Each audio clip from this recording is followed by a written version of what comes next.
ಸಮುವೇಲನ ಗ್ರಂಥದಿಂದ ವಾಚನ ಅಧ್ಯಾಯ 2. ಹನ್ನಳ ಗೀತೆ. ಹನ್ನಳು ಹೀಗೆಂದು ಭಜಿಸಿದಳು. ಆನಂದಿಸುತ್ತಿದ್ದೆ ನನ್ನ ಮನ ಸರ್ವೇಶ್ವರನಲ್ಲಿ, ಉನ್ನತೋನ್ನತವಾಗಿದೆ ನನ್ನ ಶಕ್ತಿಯ ದೇವನಲ್ಲಿ. ನನಗಿದೆ ಶತ್ರುಗಳನ್ನು ಧಿಕ್ಕರಿಸುವ ಶಕ್ತಿ, ನನಗಿತ್ತಿರುವನ ಸಂತಸದಾಯಕ ಮುಕ್ತಿ.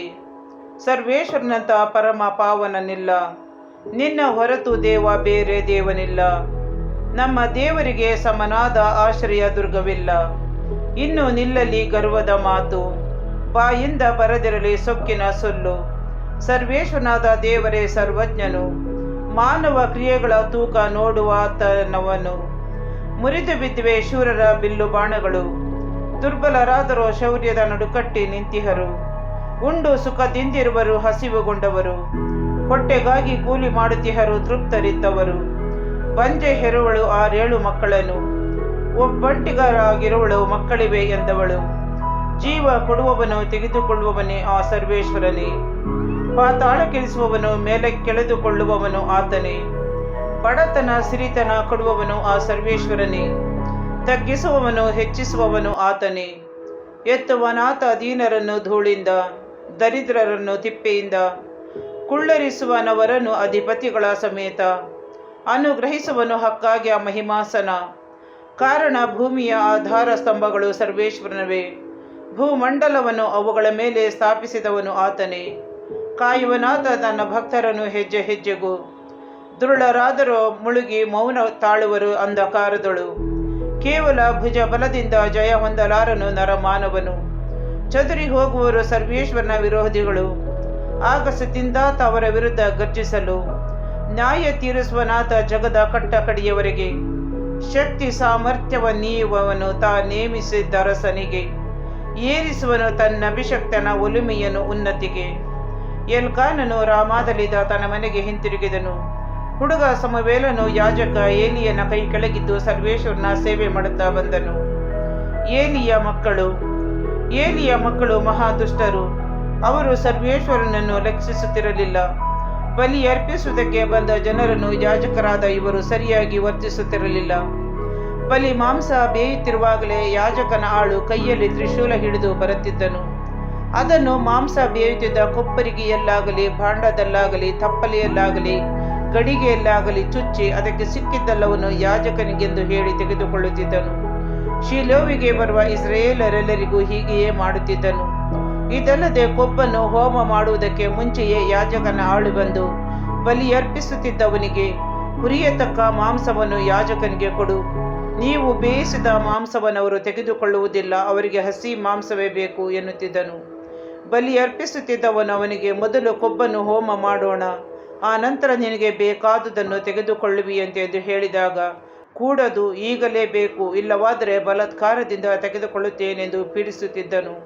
ಹೀಗೆ ಸರ್ವೇಶ್ವರನ ನೈವೇದ್ಯವನ್ನು ತುಚ್ಛವಾಗಿ ಕಾಣುತ್ತಿದ್ದುದರಿಂದ ದೇವರ ದೃಷ್ಟಿಯಲ್ಲಿ ಏಲಿಯ ಮಕ್ಕಳ ಪಾಪ ಘೋರವಾಗಿತ್ತು. ಶೀಲೋವಿನಲ್ಲಿ ಬಾಲಕನಾದ ಸಮುವೇಲನು ಎಫೋದ ಎಂಬ ಪ್ರತ್ಯೇಕ ಮಡಿಯಂಗಿಯನ್ನು ತೊಟ್ಟುಕೊಂಡು ಸರ್ವೇಶ್ವರನ ಸಾನ್ನಿಧ್ಯ ಸೇವೆಯನ್ನು ಮಾಡುತ್ತಿದ್ದನು. ಅವನ ತಾಯಿ ಪ್ರತಿ ವರ್ಷ ಗಂಡನ ಜೊತೆಯಲ್ಲಿ ಬಲಿಯನ್ನು ಅರ್ಪಿಸುವುದಕ್ಕೆ ಬಂದಾಗ ಆ ಚಿಕ್ಕ ನಿಲುವಂಗಿಯನ್ನು ಹೊಲಿದು ಅವನಿಗೆ ತಂದುಕೊಡುತ್ತಿದ್ದಳು.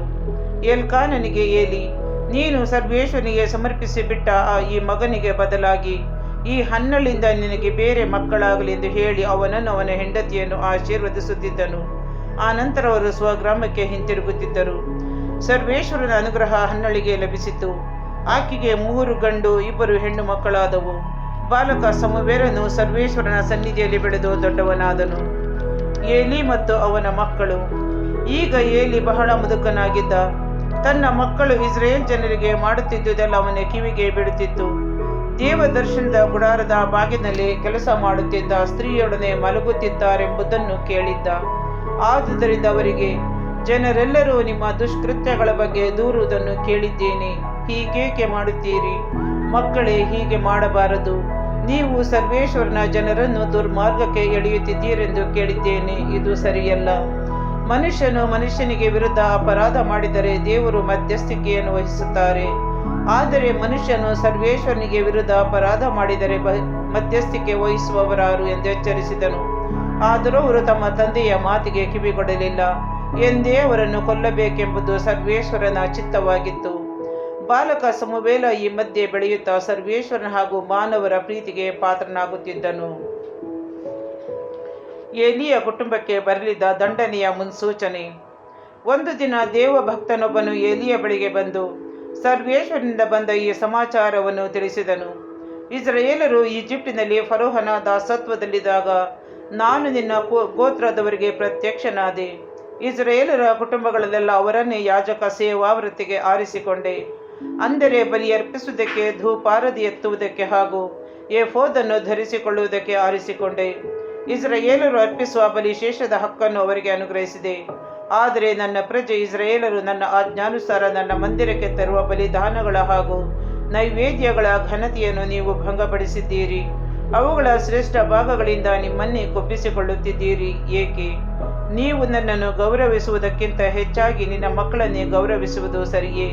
ನಿನ್ನ ಗೋತ್ರದವರು, ಸಂತಾನದವರು ನನ್ನ ಸನ್ನಿಧಿಯಲ್ಲಿ ಸೇವೆ ಮಾಡಬಹುದು ಎಂದು ಆಜ್ಞಾಪಿಸಿದ ಇಸ್ರಾಯೇಲರ ದೇವರಾದ ಸರ್ವೇಶ್ವರನೆಂಬ ನಾನು ಈಗ ತಿಳಿಸುವುದನ್ನು ಕೇಳು. ಇನ್ನು ಇದೆಲ್ಲ ನನ್ನಿಂದ ದೂರ ತೊಲಗಲಿ. ನನ್ನನ್ನು ಸನ್ಮಾನಿಸುವವನನ್ನು ನಾನು ಸನ್ಮಾನಿಸುವೆನು, ನನ್ನನ್ನು ಉಪೇಕ್ಷಿಸುವವನನ್ನು ನಾನು ತಿರಸ್ಕರಿಸುವೆನು. ನಿನ್ನ ಮತ್ತು ನಿನ್ನ ಮನೆಯವರ ಭುಜ ಬಲವನ್ನು ಮುರಿಯುವ ದಿನಗಳು ಬರಲಿವೆ. ನಿನ್ನ ಮನೆಯಲ್ಲಿ ಯಾರೂ ಪೂರ್ಣಾಯುಷ್ಯವನ್ನು ಮುಟ್ಟುವುದಿಲ್ಲ. ನಿನ್ನ ವೈರಿಯೇ ನನ್ನ ಮಂದಿರದಲ್ಲಿ ಸೇವೆ ಮಾಡುವುದನ್ನು ನೀನು ನೋಡುವೆ. ಇಸ್ರಾಯೇಲರಿಗೆ ಸರ್ವಶುಭವನ್ನು ದಯಪಾಲಿಸುವೆನು, ಆದರೆ ನಿನ್ನ ಮನೆಯಲ್ಲಿ ಯಾರೂ ಪೂರ್ಣಾಯುಷ್ಯವನ್ನು ಮುಟ್ಟುವುದೇ ಇಲ್ಲ. ನನ್ನ ಸಾನ್ನಿಧ್ಯ ಸೇವೆಯಿಂದ ನಿಮ್ಮಲ್ಲಿ ಒಬ್ಬನನ್ನು ಉಳಿಸಿ ಮಿಕ್ಕವರನ್ನು ತೆಗೆದುಕೊಳ್ಳುವೆನು. ಉಳಿಸಲಾಗವನು ಕೂಡ ಕುರುಡನಾಗಿ ನಿನ್ನ ವ್ಯತಿಗೆ ಕಾರಣನಾಗುವನು. ನಿನ್ನ ಸಂತಾನದವರೆಲ್ಲರೂ ಕತ್ತಿಯಿಂದ ಸಾಯುವರು. ಇವೆಲ್ಲ ನೆರವೇರುವುದು ಎಂಬುದಕ್ಕೆ ಗುರುತಾಗಿ ನಿನ್ನ ಮಕ್ಕಳಾದ ಹೋಪ್ನಿ ಹಾಗೂ ಫಿನೆಯಾಸ್ ಒಂದೇ ದಿನದಲ್ಲಿ ಸಾಯುವರು. ನನ್ನ ಋನ್ಮನಗಳಿಗೆ ಸರಿಯಾದುದನ್ನೇ ಮಾಡುವ ಶ್ರದ್ಧೆಯುಳ್ಳ ಯಾಜಕನನ್ನು ಎಬ್ಬಿಸುವೆನು. ಅವನಿಗೆ ಶಾಶ್ವತ ಗೃಹವನ್ನು ಅನುಗ್ರಹಿಸುವೆನು. ಅವನು ನನ್ನ ಅಭಿಷಿಕ್ತನ ಬಳಿಯಲ್ಲಿ ಸದಾಕಾಲ ಸೇವೆ ಮಾಡುವನು. ನಿನ್ನ ಮನೆಯಲ್ಲಿ ಅಳಿದು ಉಳಿದವರು ಬಂದು ಅವನ ಮುಂದೆ ಅಡ್ಡ ಬೀಳುವರು. ನಮಗೊಂದು ಬೆಳ್ಳಿ ಕಾಸನ್ನಾದರೂ ರೊಟ್ಟಿ ಚೂರನ್ನಾದರೂ ಕೊಡು. ಒಂದು ತುತ್ತು ಅನ್ನಕ್ಕೆ ಮಾರ್ಗವಾಗುವ ಹಾಗೆ ದೇವಸ್ಥಾನದ ಸೇವೆಯಲ್ಲಿ ಯಾವುದಕ್ಕಾದರೂ ನಮ್ಮನ್ನು ಸೇರಿಸಿಕೋ ಎಂದು ಬೇಡಿಕೊಳ್ಳುವರು.